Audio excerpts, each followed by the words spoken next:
Hello everyone, my name is Julian Bowen and welcome to Highland Highlights from your multimedia team. This week we have an interview with Adam Crowley, who currently has an exhibit in the Yost Art Gallery. Wednesday the 31st is a basketball doubleheader starting at 5:30 p.m. at the Ben Allen Fieldhouse against Neosho Community College. Friday, February 2nd is Junior Senior Visit Day. We can't wait to have them on campus. Saturday the 3rd is Scotty Baseball's first home game of the season. It's a doubleheader versus Ottawa University starting at 1 p.m. That's all the events for this week, and now we'll move on to Aaron and Adam talking about the art gallery, followed by Aiden with the weather. So my name is Adam Crowley. I live in Kansas City, and I have been painting for probably 20 years or so. I work at the Nelson Atkins Museum of Art in Kansas City. Basically that's me. I'm from around here, and I have some family connections in Highland, so I was happy to be able to have the exhibition at the school there. Nice. So, what inspired the pieces, and what inspires you in general to create art? That's a good question. I think what inspires most of why I create is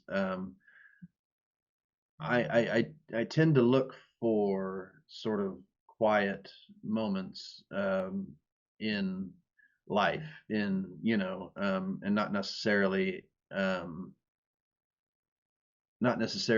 grand features of life, mountains or oceans or anything else, but I find a lot of inspiration in my neighborhood, in my city. I ride my bike and I go on bike rides, and I can find moments of sort of quiet, and it's something that I think is I don't know if lacking is quite the right word, but I think it's something that should not be sort of overlooked in modern day times when things can feel very hectic, and there's a lot of media, a lot of information, a lot of cacophony around. So I think that's a big part of my work in general. The pieces that are in Highland, for the most part, maybe there's a couple that are not this way, but I think most of them have to do with vegetation. If it's not sort of weedy backyards, it's rose bushes that are sort of in the process of sort of dying, and the things that are planted, not necessarily things that are natural. And again, not trying to paint this grand sort of scheme of America, but these little pieces that I've found around, and I can try to find beauty in things that aren't aren't obviously beautiful. That's sort of what I look for. Do you have a favorite piece, or like any of the ones at Highland or the ones you've done? I there are two small pieces at the gallery in Highland. They're both rose bushes that are outside of a public pool here in Kansas City, and I think they turned out well. They're on paper, and they're tempera. They're an egg tempera, and it's something I've never really done before. I usually work in oil paint, and I think they came out well, which is nice. So Yeah, I went in there, and I would just like to say your artwork is beautiful. thank you. There are multiple points where the level of detail, I for a moment thought it was a picture, and those were two of them I had to be like, oh wait, oh no, oh wow. It Yeah, took me by surprise. So they are some of my favorite pieces I've seen in the gallery too. thank you very much. I get up I get up very early in the morning. I have a full-time job and I have a 5-year-old daughter. So I get up early, five in the morning, and I work. My studio is in my basement, and it's super quiet. It's usually dark out, no matter what time of year it is, you know. So it's conducive for just like really small detail because I can work on something for a couple hours and then just sort of put my brush down and go upstairs and make breakfast for everybody and go to work and then come back down the next day and just keep working. So it sort of works towards that sort of small detailed, I might just get this much done in a morning, but every morning it sort of grows. So anyway, so thank you. I'm glad that you enjoyed it.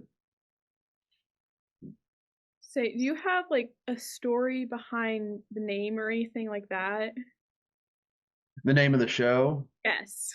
Yeah, yeah. I was sort of working through names. I admit I'm no poet or anything, but I like the inevitable beauty because of what I sort of talked about a minute ago.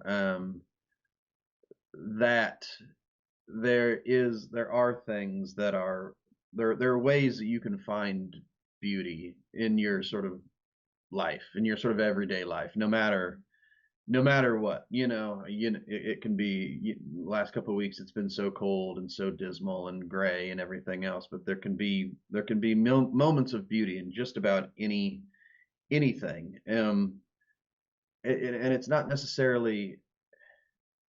it doesn't necessarily have to do with me personally. Like I can be having a really bad day, and and I can notice something. I can notice whatever, the light coming through a leaf outside, or a bird or something, and I can see that as a moment of beauty, as a moment of something, and I can recognize that, even though my pers my I might have not gotten any sleep or whatever, and I might just be in a crummy mood, but that idea that beauty is sort of everywhere in a way, and it's sort of a it's a it's a renewable resource. It's always there, and it'll always sort of be there, no matter what is going on within the world. That's not to say that nobody should pay attention to what's going on in the world, of course, but like Yeah. um, that there are these moments. There are good things, there are bad things. It's a cyclical sort of idea, I think. So it's inevitable. It's there. It's always there. It's always going to be there. Do you have any advice you would give to students or aspiring artists or anything like that? Yeah. I would say do whatever you do, whatever it is. If it's painting, I'll say painting because that's what I do. I would say do it as much as you can. Really, it just like being in the studio and painting, um, just allows you to. I mean, it obviously allows you to get technically better, but it allows your mind to sort of work through things, and it slows, and at least in my life, I've noticed that it slows my brain down, it slows my sort of heartbeat down. It puts you in a state that your mind can make connections to other things, and just being in that space, I think, is super important. I would also say, and this is just me personally, but when I was young, I'm 43. When I was young, when I was in my 20s in college and stuff, I had a really hard time finishing things. I would start a painting and I would say, this painting looks terrible, and I would not, and I would just throw it away or whatever. And it's frustrating and it gets you sort of bummed out. So I would say finish everything, because that's helpful. That's a stepping stone. Even if you don't like it, even if you don't think it's going anywhere, there are challenges that you overcome with each thing that you work on. Honestly, I'm not super happy with the stuff I continue to make. Every once in a while I get one that I'm like, that's pretty good, but most of them I feel like there's room for improvement, you know. So yeah, I would say work as much as you can, and try to just be involved in it. You know, if you can find galleries, if you can find museums, if you can get online and look at YouTube. There's tons of artist interviews, and museums have YouTube channels and Instagram, and you know, there's tons of information out there that you can sort of absorb. You know, you find an artist that you really like and look them up, do research. You know, the internet can allows you to do so much of that. You know, when that's great. You know, there's art blogs, there's all sorts of media out there.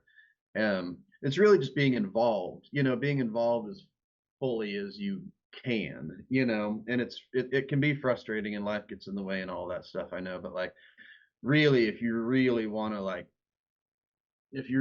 keep forward momentum, you just gotta keep going. You just gotta keep sort of moving forward as much as you can, I think.